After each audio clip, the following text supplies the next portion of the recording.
imma raudhah min riyadil jannah. Nah, yang enak-enak sekarang kita bahas ya. Yang enak-enak, yang nomor 1.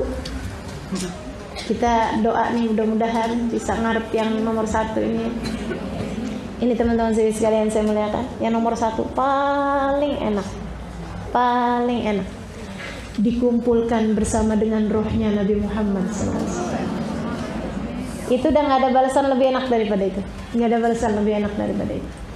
Ditinggiin derajatnya sama Allah SWT. Udah bisa kumpul sama Nabi, sama rombongannya Nabi dari sejak berada dalam alam kubur. Siapa mereka? Para kekasih Allah Subhanahu wa ta'ala. Nih kita mintanya juga malu sama Allah. Betul gak? Tapi kalau gak minta takut nyesel. Jadi biar kata gini-gini juga minta aja. Betul gak? Biar kata kita baca Quran iya, tapi jarang-jarang. Ngomongin orang iya, tapi sering. Iya ya? Baca sholawatan iya, tapi apa nih, ngomongin orang juga. Ini Nabi Muhammad alaihissalam tetap minta sama Allah SWT. Allah kumpulkan kami menabi ya Allah. Teman-teman sekalian, kekasih Allah SWT banyak yang sekarang nih udah barengan sama Nabi Muhammad alaihissalam. Dan itu sekalian, itu surganya mereka itu udah lebih daripada apapun. Ini yang katanya Habib Ali Habsyi, al jannah masaqani min wasfiha illa liqaumil hibbi fihi khayyama. Surga nggak ada yang bikin saya tertarik sama sifat-sifatnya kecuali karena Nabi Muhammad ada di sana. Nah ini udah di bumi, masih di sekarang mereka udah kumpul sama Nabi Muhammad alaihissalam. Karena memang itu adalah surga tertinggi bagi mereka. Sayyidina Abu Bakar As-Siddiq, teman-teman sekalian saya muliakan. Waktu lagi sakit udah berapa lama gitu. Ada satu hari Senin nanya sama Sayyidah Aisyah, "Ayyo min hada ya binti?" Di atas pembaringan. Ini hari apa ya Aisyah? Senin ya. Ini dia nih hari yang ayah tunggu-tunggu. Senyum lebar bener. Kok gitu ya? Iya nih dia nih harinya Aisyah. Senin kan? Nabi dulu meninggal Senin kan Aisyah. Terus ya, maksud ayah gimana? Ya Allah, semoga ini jadi hari engkau mempertemukan aku dengan kekasih hati. Gitu. Saudara sekalian, Bilal bin Rabah, hari saat kematiannya, sakaratul maut, dia teriak-teriak, "Wah Karba!" Istrinya teriak, "Wah Karba, aduh kesiannya Bilal."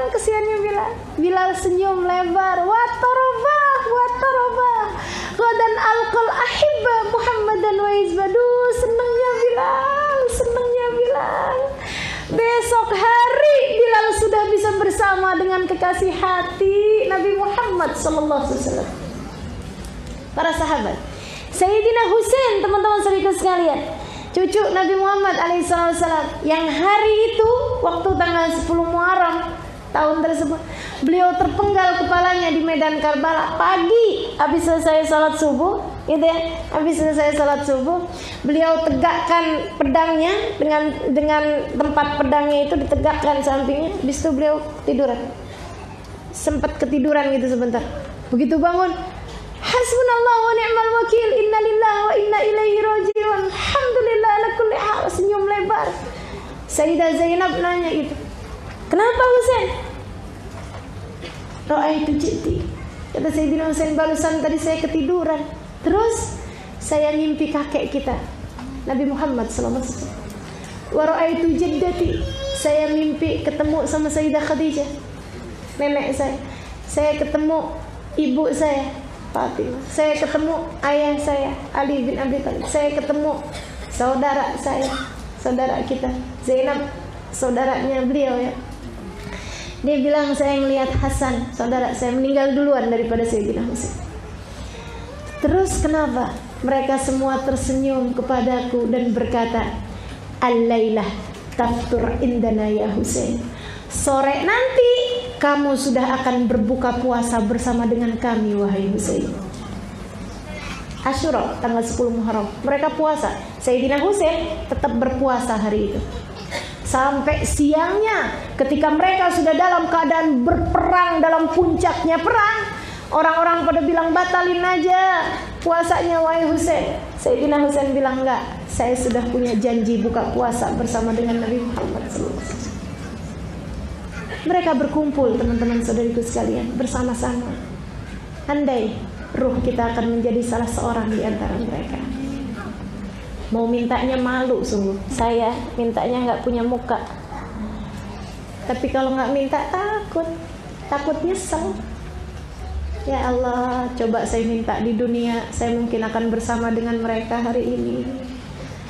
Jadinya ya udah kita minta aja ya, biar gak punya muka juga. Biar malu-malu juga minta, ya Allah. Ijma'na wa ahbaban lana fi darikal firdaus ya rajwana. Ya Allah, kumpulkan kami semuanya bersama dengan baginda Nabi Muhammad sallallahu alaihi wasallam. Teman-teman sekalian, saya muliakan itu yang tertinggi. Di bawahnya itu ada orang-orang. Di bawahnya itu enak juga sih teman-teman sekalian. Jadi sama Allah SWT ditaruh rohnya ditaruh. Itu yang pertama tuh kalangan para wali ya. Itu dia makanya kenapa saya bilang malu kita mintanya sama Allah. Karena kita wali sih, wali murid.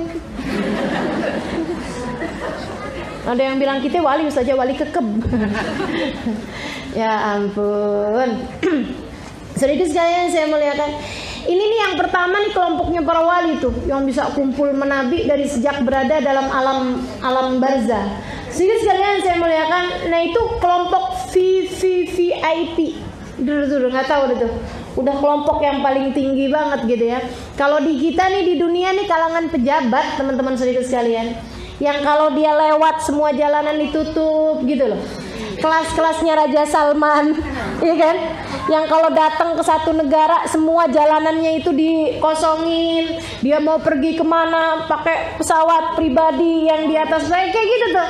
Itu kelompok pertama tuh yang barengan sama baginda Nabi besar Muhammad sallallahu alaihi wasallam. Bebas. Nah yang punya barzah itu kan Tuhannya Nabi Muhammad yang telah meletakkan nama Nabi Muhammad di pintu-pintu surga. Mau apa? Mau protes apa kamu?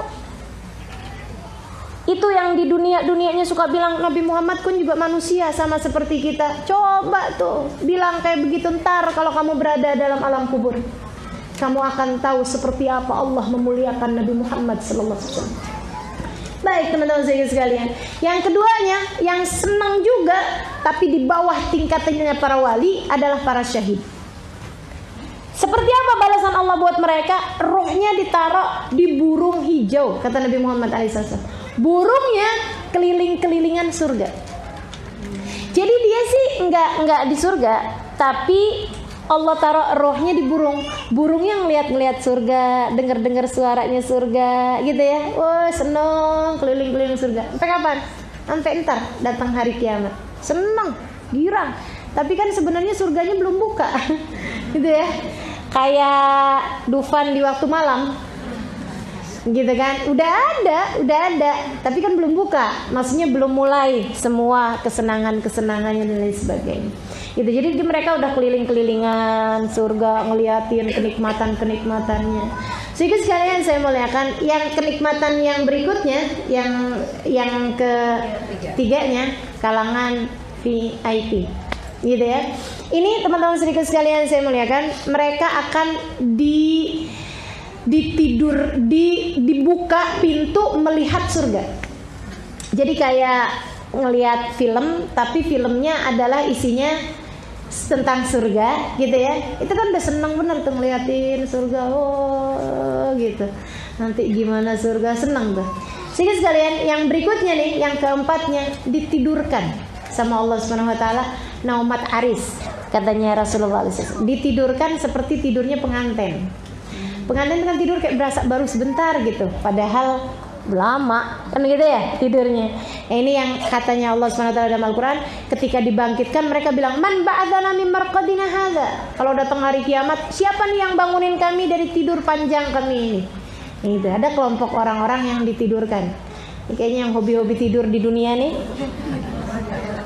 Tapi dia taat pada Allah Subhanahu wa taala, gitu ya. Nah, itu bisa jadi nanti balasannya adalah disuruh tidur. Ya, tidur. Dah, kamu dah kayak nggak sadar apa-apa, nggak tahu apa-apa gitu.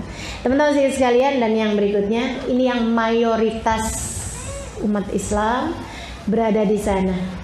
Mayoritas umat Islam berada di sana. Apa itu?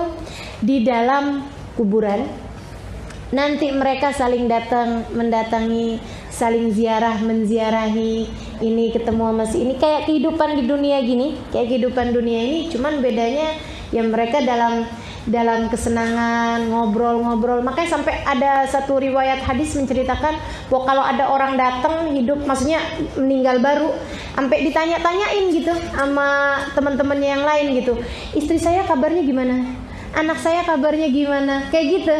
Mereka saling cari tahu gitu. Dan itu yang membuat tidak ada kesedihan lebih mendalam bagi orang yang sudah meninggal dunia daripada mendengar kabar kemaksiatan anak-anaknya. Makanya kita suka bilang, ya Allah, kalau ada kemaksiatan yang kami perbuat, janganlah sampaikan kepada orang tua kami yang sudah meninggal dunia kabarnya. Itu karena memang sampai, teman-teman sekalian, kabar-kabar dunia ini sampai. Saya nggak tahu apakah pertanyaannya sampai dengan siapa ya presiden kita. Nah, saya nggak tahu tuh.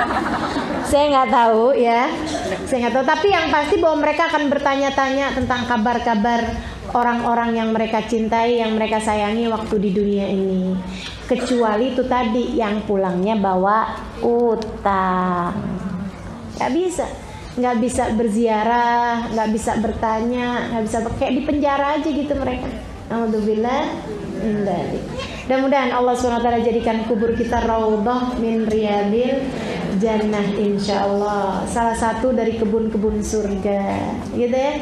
Itu yang kebun-kebun surga tuh berarti ya itu tadi, kesenangan-kesenangan di dalam alam kubur nanti itu ya. Ada yang bisa ziarah menziarahi, saling kunjung satu sama lain kayak kehidupan di dunia ini gitu, dan lebih luas lagi. Ada juga yang seperti yang tadi saya sampaikan gitu ya, ditidurkan gitu kan, ya itu senang juga, alhamdulillah, selamat lah yang pasti kan, asal ditidurin kan udah selamat gitu ya, nggak sadar apa-apa, nggak dikasih kesusahan apa-apa. Kemudian ada lagi di atas yang bisa melihat nanti ini surganya akan menjadi seperti apa. Kemudian lagi yang keempat, ini senangnya luar biasa, mereka dikeliling-kelilingin di surga Allah SWT, tapi mereka belum di dalamnya, akan tetapi berada di seekor burung. Kemudian lagi yang paling indahnya, yang dapat bersanding dengan baginda Nabi besar Muhammad sallallahu alaihi wasallam.